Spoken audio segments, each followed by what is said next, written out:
Hi there, my name is Ranger Andie, and welcome to the St. Croix National Scenic Riverway Rivers Are Alive birding series. Today, we're going to be talking about some common birds that you'll see near the waterway, maybe in your backyard, and even at our visitor center. Most of the birds we're going to be talking about are known as passerine birds or songbirds. These birds make up over half of all of the species of birds in the entire world. That's a lot of birds. These birds are known usually for their small size and for their ability to make complicated and beautiful songs and calls.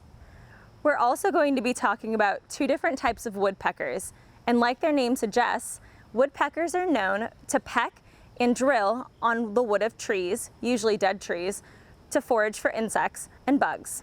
Did you know that woodpeckers have extra long tongues that are usually barbed or sticky to help them forage for those insects once they peck holes into the trees that they're drilling?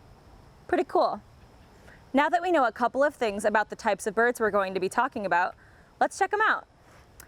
The first bird we're going to be talking about is the American goldfinch.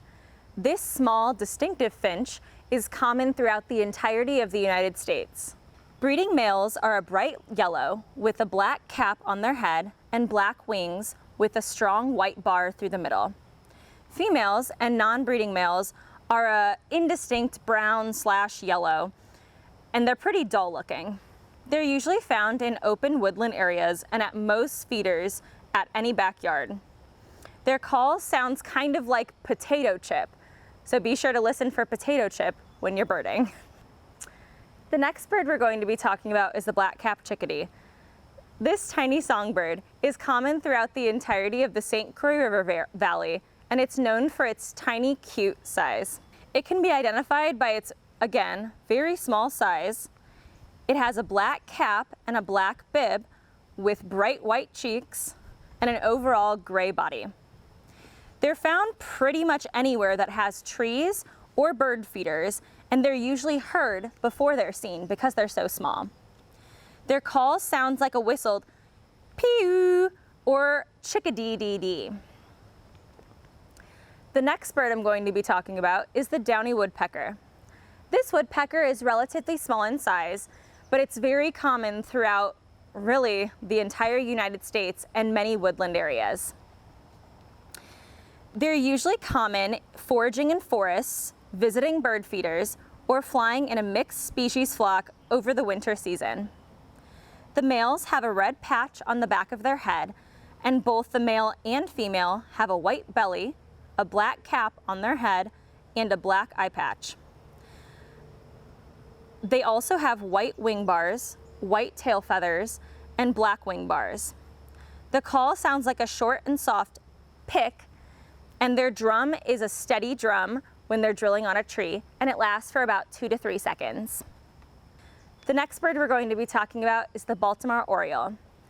This vibrant songbird is very common during early summer and then late summer when they usually return. They're commonly seen perched very high up in open woodlands or at backyard feeders. The males are known for their bright orange belly and a black head with white wing bars, and the females are again a muted yellow with brownish yellowish wings. Their song is a series of flute-like paired notes that repeat about 2 to 7 times. The next bird we're going to be talking about is the blue jay. Blue jays are a relatively large songbird, and they're known for their very distinct loud calls and their bright blue colors. They're usually common, again, at backyard feeders, and they're known for being very intelligent birds. The adult is a very striking blue with a prominent crest on its head and a black band around its neck. They also have a white belly and white and black wing bars. They have a variety of calls, and they're known to mimic a lot of different other bird calls, but their main call sounds like a very loud jeer sound. The next bird that we're going to be talking about is the American robin. The American robin is arguably one of the most common birds across the entirety of the United States.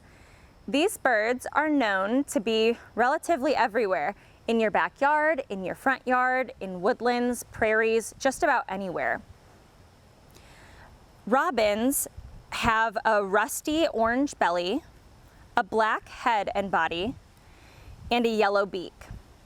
Their song is a variety of varied whistles, often sounding like cheerily, cheer up, and the calls vary between a cuck, yeep, or chirr, depending on the situation.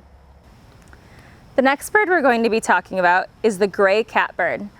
This common songbird is pretty common during the breeding season, so summer, across the entirety of the United States. They're most often seen in shrubs or thickets and foraging on the ground. The adult is a pretty uniform gray color with a darker black cap on their head, red undertail coverts, meaning the rump is a pretty bright red, and they also have very long tail feathers. Their call sounds like a raspy mew of a cat, alluding to the name Catbird. The next bird we're going to be talking about is the red-winged blackbird. This blackbird is pretty common, again, across the entirety of the United States, and it's very commonly seen when you're driving on an open highway with a lot of open fields. They're commonly seen anywhere from marshes to roadsides to phone wires to sitting on cattails in those marshes. The male is a glossy black with a red and yellow shoulder patch, whereas the female is a pretty indistinct brown with heavy streaking across the whole body. The song of the red-winged blackbird sounds like a conk la lee with a little trill at the end of the lee, or a simple click. The next bird we're going to be talking about is the song sparrow. Song sparrows are one of the most common sparrows found, again, across the entirety of the United States. They're common here year-round in the southern St. Croix Valley, and they become more common as breeding season begins, and they leave once breeding season ends. They're found in open woodlands, shrubs, and foraging on the ground. The adult has a pale belly with dark streaks on its breast, russet stripes on its crown and eye, and an overall brown appearance with a long, rounded tail. The song is a loud, few spaced out notes followed by a buzz or a trill. Our final bird we're going to be talking about is the Scarlet Tanager. This vibrant songbird is common during early spring and early breeding season in our St. Croix River Valley. It can be spotted high in the forest canopy, and it's usually heard before it's seen. The male is a vibrant red with dark black wings and tail, and the female is an olive yellow with a darker wing and tail. The song is a quick series of 4 to 5 chirping phrases, and the call sounds like chick burr. This bird is commonly mixed up with the American cardinal, but cardinals usually don't have dark wings or tail, so that's how you would identify it from a cardinal. Now that we've learned a bit about the common birds that you're likely to see out and about, it's time for you to actually get out and bird. Thank you for joining us on the Rivers Are Alive birding series. Have a great day and happy birding.